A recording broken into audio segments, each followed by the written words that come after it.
ভাই মোহতারাম বুজুর্গ দোস্ত, আমরা স্কুলে পড়েছি, মাদ্রাসায় পড়েছি, অনেক রকম জায়গাতে পড়েছি। যখন 1 বছর যাবত পড়াশোনা করি, পড়াশোনা করার ফলে পড়া আপনার পড়িয়ে দেয় ঠিকই, কিন্তু পরীক্ষার সময়তে যে কোশ্চেন গুলো আসবে, কোশ্চেন গুলো মাস্টারেরা বলে দেয় কি? কখনোই বলে না। কিন্তু মহান আল্লাহ সুবহানাহু ওয়া তাআলা হাদিসে পাকের মধ্যে নবীর মারফতে জানিয়ে দিয়েছেন, আদ-দুনিয়া মাযরাতুল আখিরাহ, এই দুনিয়াটাকে আমি আখিরাতের বাজার স্বরূপ বানিয়েছি। হে বান্দা, তুমি দুনিয়া থেকে যতটুকু কামিয়ে নিয়ে আসবে, আখিরাতে তুমি ততটুকুই পাবে। যে পরিমাণে কামিয়ে নিয়ে আসবে, সে পরিমাণেই তুমি আখিরাতে পাবে। আর আল্লাহ আমাদেরকে এটা পরীক্ষার হল হিসাবে এখানে পাঠিয়েছেন। আর পরীক্ষার হলে আল্লাহ প্রশ্নও বলে দিয়েছেন আর উত্তরও জানিয়ে দিয়েছেন। কবরের মধ্যে 3টে প্রশ্ন হবে, তার বেশি একটাও হবে না। মান রব্বুকা, মা দীনুকা, মান নবিয়ুকা। যদি আমি পৃথিবীর বুকে আল্লাহকে জেনে থাকি, যখনই আমাকে জিজ্ঞাসা করা হবে মান রব্বুকা, রব্বি আল্লাহ মুখ থেকে বেরিয়ে যাবে। যখনই আমাকে কবরে জিজ্ঞাসা করা হবে মা দীনুকা, তোমার দিনকে, আমি যদি পৃথিবীর বুকে ইসলামের উপরে অটল থাকি, তাহলে কবরের মধ্যে আমার মুখ থেকে অটোমেটিক বেরিয়ে যাবে দ্বীনি ইসলাম, অর্থাৎ আমার ধর্ম হলো ইসলাম।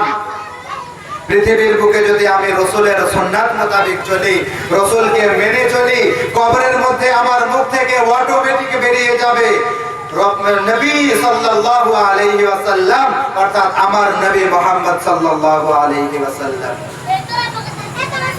আর যদি আমি আল্লাহকে না মেনে থাকি, রসুলকে না মেনে থাকি, দ্বীনকে না মেনে থাকি, তাহলে কিন্তু আর রেহাই নেই। জাহান্নামের ফেরেশতা আসবে। হাদিসের মধ্যে বলা হয়েছে, যে ফেরেশতাটা আসবে চোখে দেখতে পাবে না, কানে শুনতে পাবে না, কোন রকমের কোনো ইশারা বুঝবে না, কোনো কিছু বুঝবে না, আসার সঙ্গে সঙ্গে আপনার মাথার মধ্যে বাড়ি মারা শুরু করবে। আর যখনই একটা বাড়ি মারবে, যে মানুষের মাথার মধ্যে বাড়ি মারা হবে, মাথা চূর্ণ বিচূর্ণ হয়ে যাবে, আর বডি যেটা হবে 70 গজ নিচে চলে যাবে। পুনরায় তাকে উঠানো হবে। উঠানোর আগে আগে তার মাথা আবার পুনরায় আগের মতো হয়ে যাবে, আবার মারা হবে, এরকম করে চলতে থাকবে। আবার ফেরেশতারা আসবে, ফেরেশতা জিজ্ঞাসা করবে, ফজরের নামাজ তুমি কতক্ষণে পড়েছো, কতদিন পড়েছো, কি রকম ভাবে পড়েছো? যদি নামাজ পড়ে থাকি, তাহলে জান্নাতের বিছানা বিছিয়ে দেওয়া হবে। আর যদি নামাজ না পড়ে থাকি, এমন একটা সাপ নিযুক্ত করা হবে, যে সাপের হাদিসের মধ্যে বর্ণনা দিয়েছেন আলেম ওলামারা। আরবি ঘোড়া নাম শুনেছেন? আরবি ঘোড়া, আমাদের দেশে যেগুলো ঘোড়া দেখতে পাই সাইজে একটু ছোট, আর আরবি ঘোড়া যেগুলো হয় ওগুলো একটু লাল আর সাদা রঙের বেশি হয়, আর ওগুলো একটু লম্বা হয়। উদাহরণস্বরূপ, মানুষ যেগুলো লম্বা হয় সেগুলো দৌড়তে কিংবা হাঁটতে বেশি পারে না। হাদিসের মধ্যে আছে, আরবি ঘোড়া যদি ফজরের সময় ছেড়ে দেওয়া হয় আর মাগরিবের সময় হতে হতে যত দূর পর্যন্ত পৌঁছাবে, এত বড় একটা সাপ হবে। আর ওই রকম সাপ একটা বেনামাজের কবরে 99টা করে নিযুক্ত করে দেওয়া হবে। আর ওই সাপ যদি দুনিয়ার বুকে একবার যদি ছবল মেরে দেয়, কসম খোদার, কিয়ামত পর্যন্ত আর কোন সবুজ জিনিস পৃথিবীর বুকে উৎপন্ন হবে না। এমন বিষাক্ত সাপ হবে, দংশন করতে থাকবে, 70 গজ নিচে চলে যাবে, আবার পুনরায় উঠানো হবে, ওরকম চলতেই থাকবে। যখন পানি পানি করে চিৎকার করবে, পিপাসার জন্য চিৎকার করবে, ফেরেশতারা তার জন্য পানি নিয়ে আসবে। গ্লাসটা হবে আগুনের, গ্লাসে আগুন প্রজ্বলিত থাকবে, আগুন জ্বলবে গ্লাসের মধ্যে। আর যে পানিটা থাকবে, ওই পানিটা উপরের দিকে যে জাহান্নামী গুলো যারা জাহান্নামে পড়বে, তাদের রক্ত, মূলমূত্র যা কিছু থাকবে নিচের মধ্যে একত্রিত হবে, আর ওখান থেকে গ্লাস ভরে উঠিয়ে তার সামনে দেওয়া হবে, ওগুলো পানি পান করতে দেওয়া হবে। যখন ক্ষুধার জন্য খাবার চাইবে, জাহান্নামের মধ্যে একটা ফল হবে জাকুম, জাকুম ফল জাতীয় একটা ফল তাকে খেতে দেওয়া হবে। আমাদের এলাকাতে আমরা তুত ফল দেখেছি, অনেকেই দেখেছেন, দেখেন নাই? কাঁটা যুক্ত হয়, ওই রকম জাতীয় জাতীয় ফল খেতে দেওয়া হবে। যখনই খেতে যাবে খিদার জ্বালায় পুরোটাই একবারে মুখে ভরে নেবে, গলার মধ্যে আটকে যাবে না, নিচে আসবে না, ওপরে আসবে। পানি যখন খেতে যাবে পূজার রক্ত আর মল আর মূত্র সবকিছু থাকবে, না কিছু খেতে পাবেন না কিছু পান করতে পাবেন, এরকম আযাব চলতে থাকবে।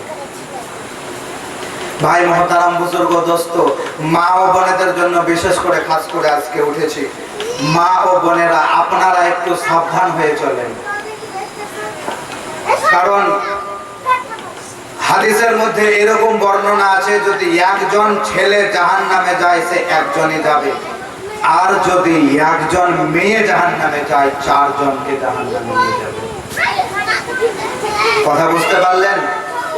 একটা ছেলে যদি জাহান্নামে যায় একজনই যাবে, সে নিজেই চলে যাবে, আর একটা মেয়ে যদি জাহান্নামে যায় সে নিজে যাবে না, এক্সট্রা 4 জনকে অর্থাৎ 5 জন মিলে জাহান্নামে যাবে। খুবই সাবধান মা ও বোনেরা। আজকে বাবার হুকুম ছাড়া বেপরোয়া ভাবে চলছি, মাথায় কাপড় নেই, আর লিপস্টিকের বাহার, আর মেকআপের বাহার, আর চুড়ির বাহার, আর আলতার বাহার, যত রকমের বাহার আছে আজকে দেখিয়ে নিন। যখন আপনি কবরের মধ্যে চলে যাবেন, লিপস্টিক লাগিয়ে ফ্যাশন করছেন, আজকে কবরের মধ্যে আগুনের কাঁচি দ্বারা লিপকে কাটা হবে, লবকে কাটা হবে আপনার। আজকে বেপরোয়া ভাবে বেপরদা ভাবে মাথায় কাপড় না দিয়ে ঘুরে বেড়াচ্ছেন। কসম খোদার, জাহান্নামের আগুনের কাঁচি দ্বারা, জাহান্নামের আগুনের চিমটা দ্বারা আপনার চুলগুলোকে ঘোরানো হবে, চুলগুলোকে ছেঁড়া হবে। হাজার হাজার টাকা দামের কানের লাগিয়ে কানের দেখিয়ে বেড়াচ্ছি, কানগুলোকে কাটা হবে আগুনের কাঁচি দ্বারা।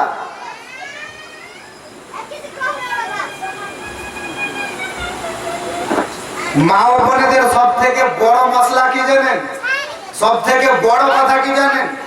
মা ও বোনেদের কথার যে বলির যে আওয়াজটা আছে না, ওইটাও পর্যন্ত পর্দা করা ফরজ। সব থেকে বড় মশলা এটাই। আপনার মাথার পর্দা করা ওটা তো আলাদা ব্যাপার, আপনার শরীরের পর্দা করা ওটা তো আলাদা ব্যাপার।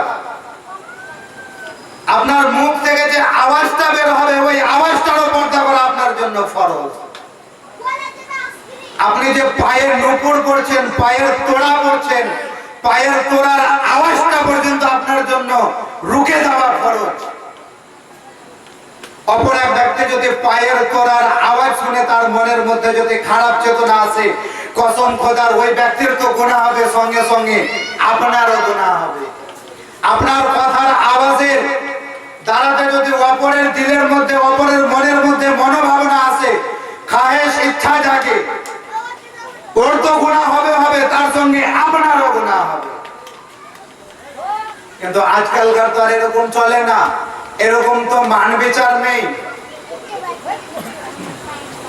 এটা তো আমার দেওর,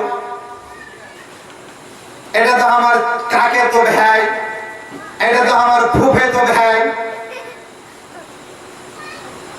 আপনার ফুফে তো ভাইয়ের সামনে যদি আপনি মাথা খুলে দাঁড়িয়ে থাকেন, আপনি গুনার কাজ করছেন। আপনার মামাতো ভাইয়ের সামনে যদি আপনি মাথার ওড়নার নিচে করে যদি কথাবার্তা বলেন, আপনি গুনার কাজ করছেন। পায়ের তোড়া পরে যদি রাস্তায় হেঁটে বেড়াচ্ছেন, আর পায়ের তোড়াতে আপনার ঝুনঝুনি লাগানো আছে, আওয়াজ হচ্ছে, অপর ব্যক্তিরা শুনতে পাচ্ছে, আপনি গুনার কাজ করছেন।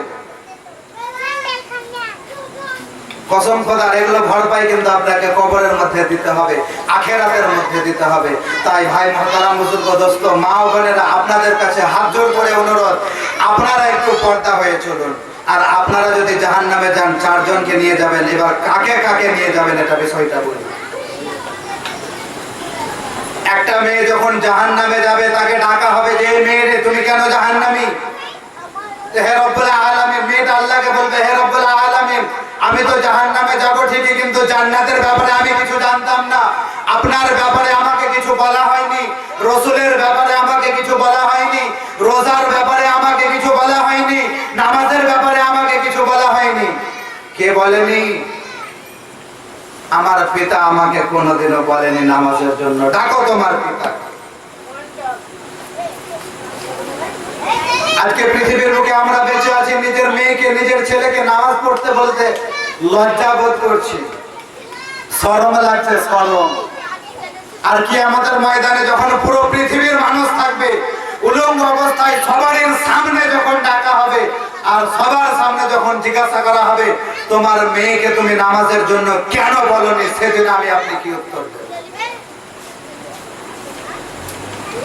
সেদিন উত্তর একটাই বের হবে যে রব্বুল আলামিন লজ্জা করছিল, ওই জন্য বলতে পারি তোমার মেয়ে জাহান্নামে যাচ্ছে, তুমিও চলে যাও।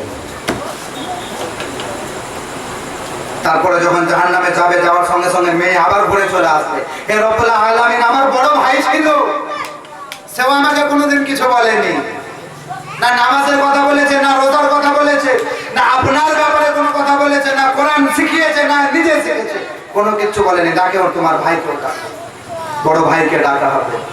তোমার বোনকে তুমি কিছু বলেছিলা? আল্লাহ কিছু বলতে পারেনি, কেন বলনি? লজ্জা লাগছিল, শরম লাগছিল, যাও তুমি জাহান্নামে চলে যাও। আবার যখন মেয়ে জাহান্নামে যাবে, আবার জাহান্নাম থেকে ঘুরে আসবে, ডাকার পরে বলবে আল্লাহ আমার বড় ছেলে ছিল, আমার বড় ছেলে আমাকে কোনোদিন কিছু বলেনি, না নামাজের জন্য বলেছে, না কোরআনের জন্য বলেছে, না রসুলের জন্য, না তোমার জন্য কোনোদিন কিছু বলে। ডাকো তোমার বড় ছেলেকে, বড় ছেলেকে ডাকা হবে। বড় ছেলেকে ডাকার পরে ছেলেকে জিজ্ঞাসা করা হবে, একই বলতে আল্লাহ শরমের জন্য কিছু বলতে পারেনি, যাও শরম ভাঙিয়ে নাও আজকে লাল ঘরে। আবার যখন জাহান্নামের মধ্যে যাবে, আবার জাহান্নাম থেকে ঘুরে আসবে মেয়েটা, তখন আবার মেয়েটা বলবে হে রব্বুল আলামিন পৃথিবীর বুকে আমার বিয়ে হয়েছিল, আমার স্বামীও ছিল, আমার স্বামীও আমাকে কোনদিন বলেনি, ডাকো তোমার স্বামীকে ডাকো। আজকে আপনার স্বামীর সঙ্গে আপনি 50 বছর, 40 বছর, 20-30 বছর, যত বছর যাবত আপনি সংসার করছেন, সাবধান হয়ে যান স্বামীরাও, স্ত্রীরাও সাবধান হয়ে যান। স্ত্রী যদি জাহান্নামে যায় স্বামীকে ছাড়বে না, আর স্বামী যদি জাহান্নামে যায় স্ত্রীকেও ছাড়বে না, এটা জেনে রেখে দিবেন ভালো করে মাথায়।